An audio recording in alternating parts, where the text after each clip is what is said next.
தகப்பனுக்கும் தாய்க்கும் தான் தெரியும். எல்லா பிள்ளையும் உங்களை கூப்பிடும். ஆனா உங்க பிள்ளை உங்களை கூப்பிடும் போது உங்களால சும்மா இருக்க முடியாது. என் பையன் சின்னவன், நான் ஹாஸ்பிட்டலில் இருந்த நாட்களில் திடீர்னு ஃபோன் போடுவான். ஃபோன் போட்டு வாட்ஸ்அப்பில் பேசுவான். அப்பா உடம்ப பார்த்துங்கப்பா. எனக்கு ஒன்றும் பிரச்சனை, நல்லா இருக்கேன்டா, சும்மா இருற அப்படின்னு கொஞ்சம் அப்படி பேசுவேன். உடனே அப்புறம் எப்பப்பா வருவீங்க அப்படி கேட்பான். அதுக்கப்புறம் நீங்கள் வராமல் ரொம்ப கஷ்டமாக இருக்குப்பா அப்படிம்பான். எனக்கு கொஞ்சம் அது வரைக்கும் அவனை கொஞ்சம் மிரட்டி விட்டுருவேன். ஏன்னா பிள்ளைகிட்ட போய் நம்மளும் பாசத்தை காட்டினா அவனுக்கு தெரியாது, அவன் சின்ன பிள்ளை இன்னும் அழுவான் அப்படின்ட்டு. ஆனால் பேசும்போதே எனக்கு ஒரு மாதிரியாக இருக்கும்.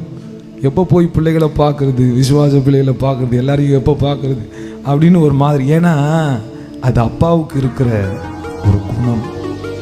என் ஏசப்பாவுக்கு இருக்கிற குணமும் அதுதான். நீ ஒன்றுக்கும் உதவாதவனா இருந்தாலும் காக்கைக்கு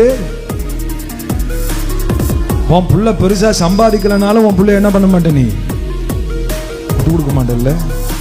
அதான் என் ஏசப்பாவும் அவரை தெய்வமா கொண்டிருக்கிற ஒன்ன நீ யூஸ்லெஸ்ஸா இருந்தாலும் ஒன்றுக்கும் உதவாம இருந்தாலும் மற்றவனிடத்தில் உன்னை விட்டு கொடுக்கவே மாட்டார்.